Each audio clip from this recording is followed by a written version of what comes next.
Evoking a Nostalgic Experience with Music, presented by Pelkey at Central Washington University. Nostalgia can be defined as a sentimental longing for the past. According to Barrett et al., nostalgia is commonly brought about by listening to music. Research question. Can reading song lyrics evoke a nostalgic experience for a listener, just as listening to the same song would? Hypothesis statement. Those who listen to a song are more likely to feel nostalgia than those who read the same song's lyrics. Barrett, Grimm, Robbins, Waldschut, Sidekis, and Janata, 2010. Hypothesis. This study attempts to classify the structure of music-evoked nostalgia and the individual differences of persons experiencing it. By exploring the context-level constructs of nostalgia and personal-level constructs of nostalgia, the interaction between these two variables can be observed and classified. The hypothesis states that nostalgia is more likely to be felt by a listener when the music is familiar to them and when the listener is more prone to feelings of nostalgia. Methods. 30 short clips of music from Billboard Top 100 Hits were presented to each participant. The songs were selected from when the participant was between the ages of 7 to 19 years of age, which is when most autobiographical memories associated with music are thought to be formed. After each song was heard, questions were asked regarding how nostalgic the song made the participant feel, the song familiarity, and the discrete emotions felt. Results. It was found that 26% of the 6,720 songs were rated as somewhat nostalgic, and positive emotions were felt more when the song was rated as being nostalgic. The most common positive emotion felt was love. What it means. Personal level constructs and context level constructs did have an effect on whether the song was rated as being nostalgic. Main point. This study attempted to categorize emotions and discover what other factors make up a music-evoked nostalgic experience. By exploring personal differences of the participants and how familiar the participants were with the songs they were exposed to. How it relates. This study used music to trigger a nostalgic experience by exposing participants to familiar music. The bottom line. Nostalgia seems to be brought about by being exposed to music that is familiar to the listener and is often paired with positive emotions such as love. How it fits. The other two studies, which will be discussed, also look at how music can cause an emotional reaction in participants.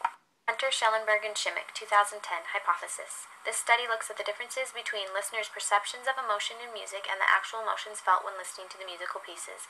It was predicted that if the music was perceived as happy or sad, it would have an effect on the listener feeling happy or sad. Methods. There were 49 participants. The stimuli was two pieces of music composed by J.S. Bach. The music was presented in the key of major or minor and was fast or slow. Each participant was tested individually and listened to all 32 song samples and was then asked if they felt happy or sad after hearing each sample and if the song sounded happy or sad. Results. Participants made a rating of each song using 6 different feelings.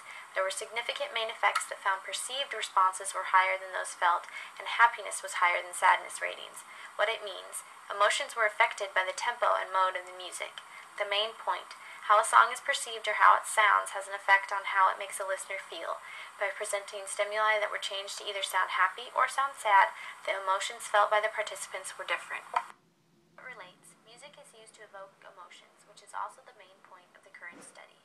The bottom line. The way a song sounds or is perceived has an effect on what emotions are felt when hearing that song. If a song sounds happy, a listener is more likely to feel happy when listening to it. How it fits. This study is similar to the previous discussed by investigating emotions being brought about by listening to music. However, in this study, the perceived emotions expressed by a song are compared to the actual emotions felt by the listener. Uslin, Lillestrom, Bastval, Baradas, and Silva, 2008. Hypothesis. Exactly how music evokes emotions is still a question that has not been studied in depth. This study attempts to dig further into the matter by using situational sampling to collect data about the participants' daily lives and how musical emotion was involved. Musical episodes were thought to be more associated with positive emotions than non-musical episodes. Methods. 32 college students participated in this study. The participants were prompted to answer questions throughout the day about what they were doing at the time. Results. 37% of the time the participants were prompted, there was music involved. Out of these times, 64% of the participants reported the music had an influence on how they felt. Comparisons also show that positive emotions were experienced more when music was involved. What it means. When music was involved, the participant felt more positive emotions than when it was not. The main point. This study sought to compare emotions when music was present and when music was not present. Relates. This study focused on music and how it evokes strong emotions in its listeners, similar to the current study. The bottom line. It is very interesting to see how highly involved humans are with music the positive effect that hearing music can have on emotions. How it fits. Just as in the previous two studies, music-evoked emotions are the focus in this study. However, instead of just focusing on nostalgia, this study sought to encompass all emotions felt when listening to music. Methods. There were 10 participants used in this study. The participants consisted of 9 students and 1 faculty member from a Psychology 363 class. Convenient sampling was used as all the participants were from a Psychology 363 class.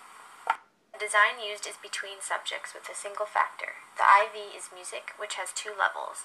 Music is presented to the participant in song form to be heard, or as lyrics typed up on paper to be read. The DV is nostalgia. This was measured by using a Likert scale in which participants rated how nostalgic a song made them feel after hearing it or reading lyrics. The data collected was interval. The participants were also asked how many memories they associated with each song. This data was ratio. Materials and procedures are as follows. Stimuli used were short excerpts of 15 songs randomly selected from Billboard Top 100 music hits from the years of 1988 to 2003.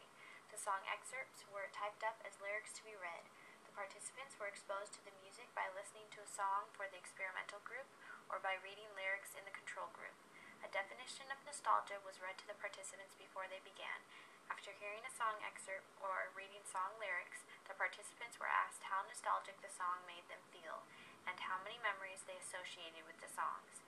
The study lasted about 15 minutes for each participant. It was analyzed in 2 ways, as an independent measures t-test which compared the average nostalgia and average memories felt by both groups, and as a one-way ANOVA, comparing all of the songs read and heard separately. Found that there was not a significant difference between the participants who read the lyrics or heard the songs. The average nostalgia rating for the group who read lyrics was a mean of 3.3, standard deviation 0.58. For the second group who heard the songs, the average nostalgia rating was a mean of 3.7, standard deviation 0.47. The average memories associated for the first group who read lyrics was a mean of 0.84 and a standard deviation of 0.43. For the second group who heard songs, the average memories associated were a mean of 1.56, standard deviation 0.57. Although there were differences between the average memories recorded in each group, it was not enough to be statistically significant. Here is a graph showing the average nostalgia felt in blue and the memories associated in red for all the songs combined for Group 1, who read the lyrics, and Group 2, who heard the songs. Again, although there appears to be a difference in the means, it was not enough to be statistically significant. Results were also analyzed using a one-way ANOVA to see if there were any significant differences in the groups between the nostalgia and memories that were associated with each song. There were certain songs that evoked more nostalgia or memories than others, but again the results were not statistically significant for all of the songs. These songs were TLC, Creep, Sting, Fields of Gold, and Enya, Only Time. Bar graph compares all 15 songs and the means for the nostalgia rating for lyrics read, which is Group 1 in blue, and the mean for the nostalgia rating for songs heard, Group 2 in red. These results were not statistically significant. This bar graph compares all 15 songs and the means for the memories associated when lyrics were read, which is Group 1 in blue, and the mean for memories associated for songs heard, Group 2 in red. Although there appear to be some differences between the groups, these results were not statistically significant. Of the results. Failed to reject the null hypothesis. The results were not statistically significant at a 0.05 alpha level, although when analyzing the memories, the results came close to being significant. The results did not show a statistically significant difference in the nostalgia felt by the participants or memories recorded by the participants between the 2 groups. When using one-way ANOVA to compare the nostalgia and memories for every song, it is interesting to note that there was more of a difference in the means of the memories recorded between the 2 groups than the means of the nostalgia rating between the 2 groups. However, again, it was not enough to be statistically significant. The songs which prompted the most responses of nostalgia and/or memories from the participants were TLC's Creep, Sting, Fields of Gold, and Enya, Only Time, as previously mentioned. Application of results. To Despite the failure to reject the null hypothesis, there were mean differences among the two groups in the area of memories recorded that were very close to being statistically significant. Limitations. Nostalgia is an abstract idea and very hard to define and explain. Because of this fact, it may be hard to answer questions regarding how nostalgic one feels. Memories seem to be easier to quantify and record as data.